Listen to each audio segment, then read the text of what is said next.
sebuah film tentang balas dendam yang pastinya akan kalian suka, yaitu berjudul Revenge tahun 2026. Akan menceritakan tentang seorang kapten pasukan khusus yang membalas dendam atas kematian istrinya yang dibunuh secara sadis. Seseru dan seberadrenalin apakah ceritanya? Yuk, langsung saja kita mulai videonya. Halo Ces, di mana wae kalian berada? Apa kabar? Cagerte.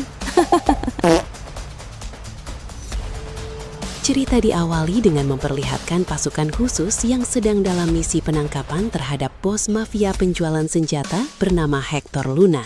Ini bebenguknya.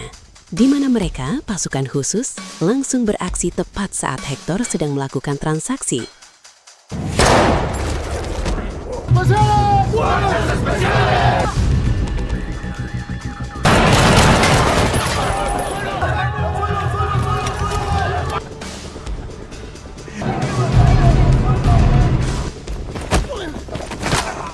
Dije que te iba a chingar, ¿no? Sukses dengan misi tersebut, pasukan khusus ini langsung mendapat penghargaan dari militer. Di mana sang kapten yang bernama Carlos diberikan kesempatan untuk berpidato di hadapan para pejabat dan pimpinan militer yang hadir di acara tersebut. Di situ, Carlos dengan lantang akan membongkar habis siapa saja oknum berseragam yang melindungi dan menjadi backingan Hector tanpa ada rasa takut sedikit pun. Selesai acara, Ibu Kolonel terlihat menemui Carlos untuk mengucapkan selamat atas kesuksesan misinya, di mana Carlos dipuji atas ketegasan dan keberaniannya menantang para penjahat berseragam yang mungkin bisa saja melakukan tindakan radikal atas sikap beraninya tersebut. Sebagai hadiah atas kesuksesan misi itu, Carlos dan anggota pun diberikan cuti untuk menikmati liburan mereka.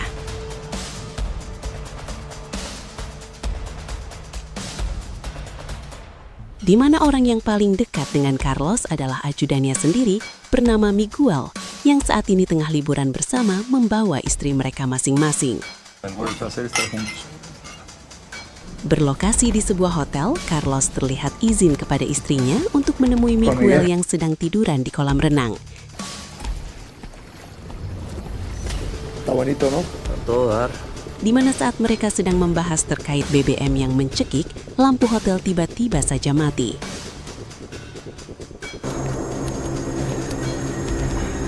Sementara Miguel pergi ke kamar untuk mengamankan istrinya, Carlos pun berlari menuju kamarnya dan menemukan sang istri sudah bersimbah darah dan tiba-tiba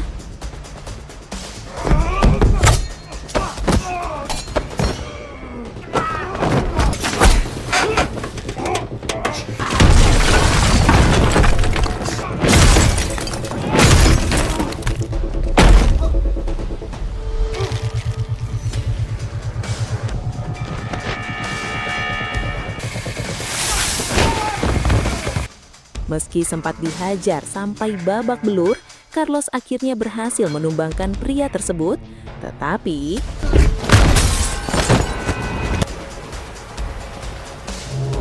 beberapa waktu berlalu setelah kejadian itu, Carlos ternyata masih hidup setelah dilempar jatuh dari atas hotel.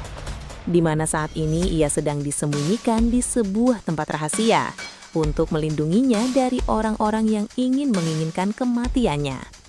Tak lama, muncullah Miguel yang datang untuk memeriksa keadaan Carlos kaptennya. Di mana Miguel langsung mengajak Carlos ke sebuah warung untuk sekedar ngopi bareng. Descansa. Yang tak lama setelah Miguel pergi, Carlos pun memanggil seorang penjual lotre keliling dan memborong sebagian besar lotre yang dibawanya. Ketiga paginya, saat Carlos sedang sarapan, ia tak sengaja melihat sebuah koran yang mengumumkan tentang pemenang lotre. Melihat nomor undian pemenangnya sama dengan salah satu lotre yang ia miliki, Carlos pun langsung mencari kartu lotrenya dan baru ingat jika ia menyimpannya di dalam jaket. Carlos pun buru-buru pergi ke warung semalam untuk menanyakan di mana ia menyimpan jaketnya yang ternyata tertinggal di dalam mobil taksi yang ia sewa semalam. Tanpa buang waktu, Carlos langsung pergi ke pangkalan taksi untuk mencari jaketnya yang tertinggal. Sempat dihadang oleh beberapa supir taksi yang sedang mangkal, mereka tidak tahu siapa sosok yang ada di hadapannya. Setelah Carlos mengambil jaket dan mengecek kartu lotrenya, muncul berita nasional tentang pemenang lotre terbesar tahun ini dengan total hadiah sebesar 1 miliar peso atau setara 1 triliun rupiah. Carlos mendadak jadi orang kaya dan akan menggunakan uang tersebut untuk mencari dan menghabisi pembunuh istrinya.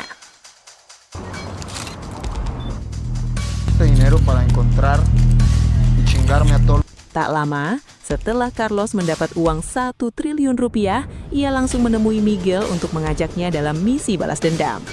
Dengan sumber daya yang ia miliki sekarang, Carlos berencana untuk melakukan pencarian besar-besaran. Namun karena Miguel khawatir dengan keselamatan anak dan istrinya, ia pun menolak ajakan tersebut. Meski Miguel tidak ikut, Carlos masih punya 2 anak buah setia lain, yaitu Lola dan Aurelio. Así que no cuenta conmigo. No, ojalá entonces. ¿Cuánto quiere antigüedad? Che pendejo. Di mana mereka berdua langsung dipanggil ke sebuah kamar motel untuk diperlihatkan langsung dengan uang 1 triliun rupiah tersebut.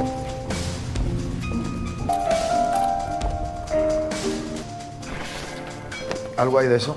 Dengan uang sebanyak ini, mereka tidak hanya bisa membeli berbagai macam senjata, tapi juga bisa memulai usaha MBG untuk kesetaraan rakyat jelata yang kelaparan dan kurang asupan nutrisi. Tanpa buang waktu, Carlos langsung membeli sebuah gudang besar untuk jadikan markas dan sejumlah senjata api modern untuk memulai misi balas dendamnya. Tahap awal misi ini adalah menangkap Hector Luna untuk diinterogasi guna mencari tahu siapa saja orang yang terlibat dalam pembunuhan istrinya. Sesuai informasi yang sudah didapat, Hector Luna saat ini sedang dikurung di penjara pangkalan militer. Sehingga lokasi pertama yang harus mereka datangi adalah pangkalan militer tersebut. Tak lama, muncullah Aurelio yang baru saja membeli sebuah mobil merek Range Rover seharga 8,5 miliar rupiah. A pasar desapercibidos. Es que siempre había querido comprar.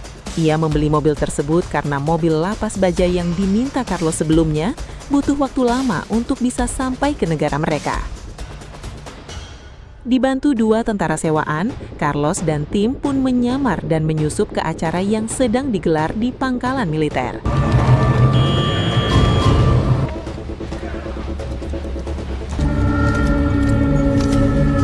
Dengan bantuan Aurelio yang meretas sistem keamanan, Carlos dan tim pun akhirnya bisa masuk ke dalam penjara yang dimaksud.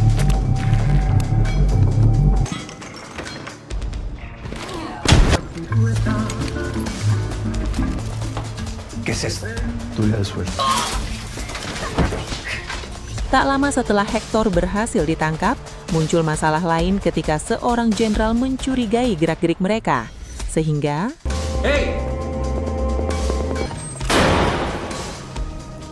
setelah terpaksa menembak 2 tentara, Carlos dan tim pun langsung membawa Hector ke markas untuk diinterogasi. Dan disinilah Hector sekarang, duduk di atas kursi untuk diminta informasi terkait siapa saja orang yang terlibat dalam pembunuhan istrinya.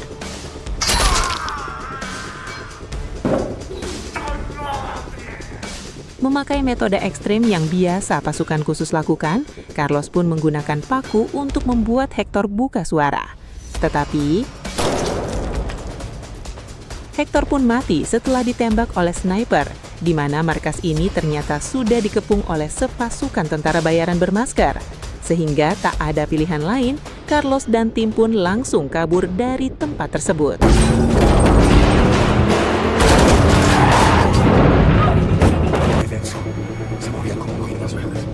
Saat sedang kabur itulah, muncul sebuah mobil truk yang dikendarai oleh orang yang sama yang sudah membunuh istri Carlos, di mana mereka terlibat kejar-kejaran yang cukup menegangkan.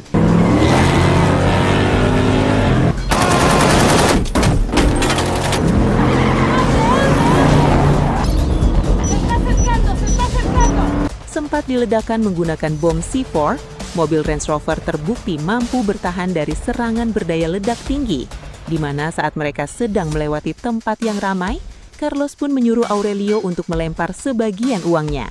Dan tebak apa yang terjadi?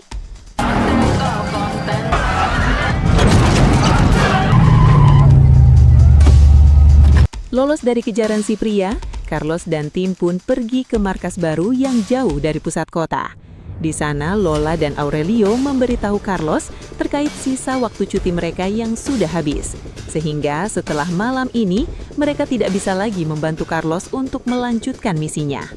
Besokan paginya, muncul Miguel yang datang sesuai panggilan Carlos semalam. Karena Lola dan Aurelio sudah masuk kerja lagi, Carlos pun meminta sedikit bantuan Miguel untuk masuk ke dalam ruang arsip dan cari data-data orang yang mencurigakan. Sempat menolak, Miguel pun akhirnya setuju setelah Carlos menyinggung soal kebersamaan mereka selama 12 tahun. La mística. 10 minutos, mi capi. Setibanya di ruang arsip, Miguel langsung mencari daftar tentara pembangkang sesuai detail yang sudah Carlos berikan sebelumnya. Yang setelah beberapa saat melakukan pencarian, Miguel akhirnya berhasil mendapatkan satu orang bernama Juan yang tercatat sebagai tentara paling sadis sekaligus pelaku yang sudah membunuh istri Carlos. Dengan cepat, Miguel langsung memberitahu Carlos tentang alamat tempat tinggal Juan saat ini. Selepas saat Miguel selesai mengirim pesannya, muncullah Ibu Kolonel yang langsung mengajak Miguel ke ruang para pejabat yang sedang berkumpul dan berhahaha mentertawakan rakyat yang jelata dan melarat itu. Di situ, Ibu Kolonel mengaku sudah tahu tentang komunikasi antara Miguel dan Carlos, termasuk sudah tahu bahwa Carlos masih hidup, yang pada intinya, Ibu Kolonel meminta Miguel untuk pilih, mau mihak mantan kaptennya atau pekerjaannya. Dan tebak, apa keputusan Miguel? Kembali ke Carlos, yang terlihat sedang mendatangi tempat tinggal Juan sesuai pesan yang Miguel kirim semalam, sempat dihadang oleh anjing galak yang sebenarnya masih terikat. Carlos pun langsung masuk ke dalam kamar Juan yang kebetulan tidak dikunci dan mulai melakukan pencarian di dalam sana.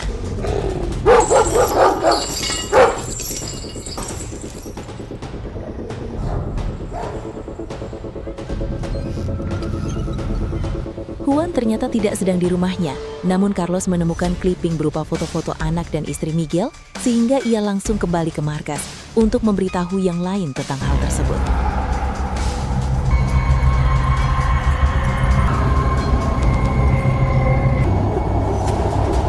Setibanya di markas, hanya ada Lola yang ternyata sudah minta izin cuti beberapa hari lagi demi untuk menemani Carlos kaptennya dalam misi balas ngedam ini. Tak lama, Miguel pun menelpon untuk mengajak ketemuan dengan alasan ada informasi penting yang harus disampaikan.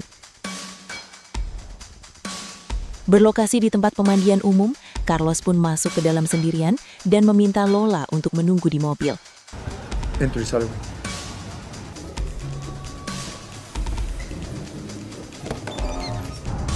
Ya está en el punto de encuentro. Di mana saat Lola sedang berkeliling, ia tak sengaja melihat tiga pria yang menutup semua pintu keluar dan langsung memberitahu Carlos tentang hal tersebut. Terlambat bagi mereka berdua untuk menyadari bahwa ini adalah jebakan. Carlos berusaha mencari jalan keluar tepat saat Lola sedang diserang oleh Juan.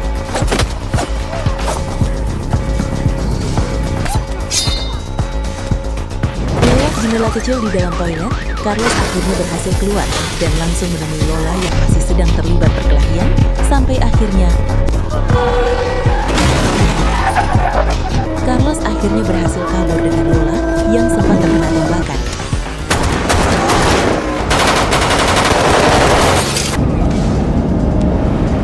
Di mana pada saat yang sama, Miguel terlihat sedang dalam perjalanan menuju lokasi pemandian umum diantar oleh beberapa tentara setianya Ibu Kolonel. Curiga dengan sikap mereka yang mendadak dingin, Miguel pun langsung siap siaga terhadap serangan yang akan datang. Dan setelah berhasil menghabisi anak buah Ibu Kolonel, Miguel pun langsung pergi ke markas baru dan menemukan Lola sedang dirawat akibat tembakan tadi.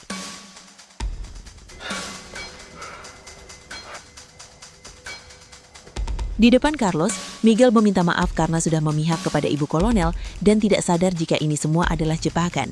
Namun sisi baiknya, Mereka akhirnya jadi tahu siapa dalang di balik ini semua, yang tiada lain adalah ibu kolonel itu sendiri.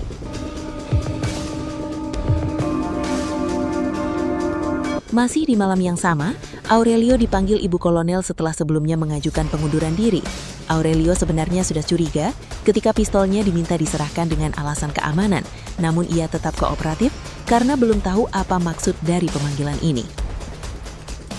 Setibanya di ruang ibu kolonel, Aurelio langsung dituduh telah bekerja sama dengan Carlos dalam aksi penculikan Hector tempo hari, di mana ibu kolonel menawarkan kesepakatan damai asalkan Aurelio mau menandatangani surat pengakuan.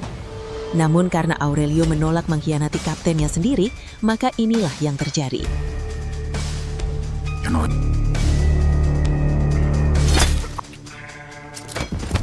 Besoknya ibu kolonel langsung menghubungi Carlos dan memberitahu tentang Aurelio yang sudah dibunuh semalam. Supaya masalah ini cepat beres, ibu kolonel pun dengan terang-terangan meminta Carlos untuk menyerahkan diri. Carlos meminta satu syarat, yaitu hadirkan pria yang sudah membunuh istrinya, yaitu si Juan. Maka Carlos setuju untuk datang langsung ke hadapannya. Y había su amiguito que no me la cara. Setelah kedua belah pihak sepakat, Carlos pun membawa serta Miguel ke lokasi yang sudah ditentukan, di mana ibu kolonel sendiri langsung mempersiapkan puluhan pasukan taktis untuk menyambut kedatangan Carlos ke tempat ini.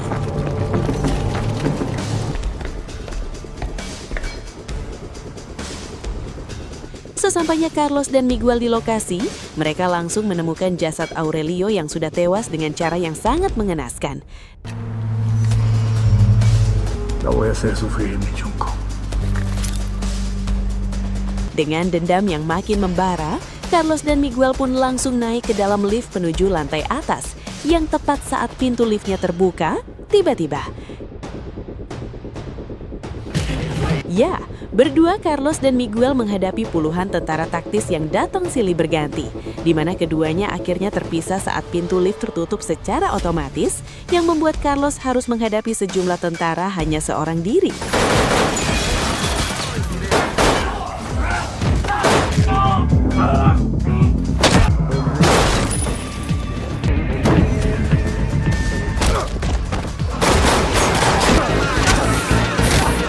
Dan ya, Carlos akhirnya tumbang, di mana ia akhirnya dibawa dan diserahkan langsung kepada ibu kolonel. Disaksikan langsung oleh si koplok Juan yang sedang duduk dengan santai, ibu kolonel pun menyakiti Carlos secara perlahan dan menyakitkan untuk menunjukkan kekuasaan dan kendali penuh dalam situasi ini. Tiene el monopolio de la fuerza.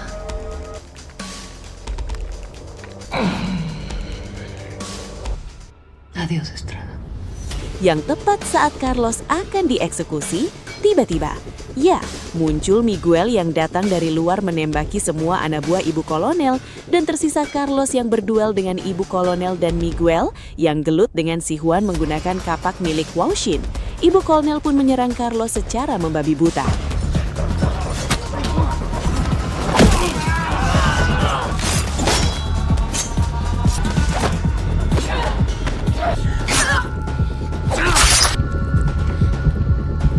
Tepat saat Carlos berhasil menghabisi ibu kolonel dengan sangat memuaskan, Miguel sendiri masih tarung dengan Juan, yang merupakan mantan tentara paling kejam, yang tepat saat Miguel nyaris mati dicekik, tiba-tiba.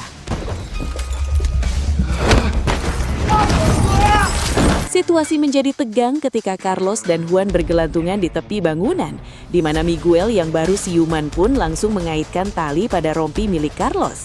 Dan pada akhirnya mereka bertiga pun bergelantungan, dengan Miguel yang paling apes ketika ia harus menahan beban dua orang sekaligus, karena Juan terus mencoba naik ke atas. Carlos yang tidak ingin Miguel ikut mati pun memutuskan untuk melepaskan rompinya, dan inilah yang terjadi.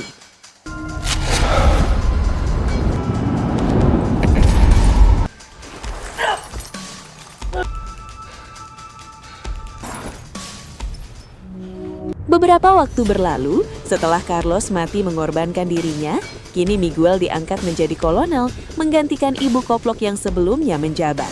Terlihat Lola sudah pulih dari lukanya, dan entah apa yang akan mereka lakukan selanjutnya.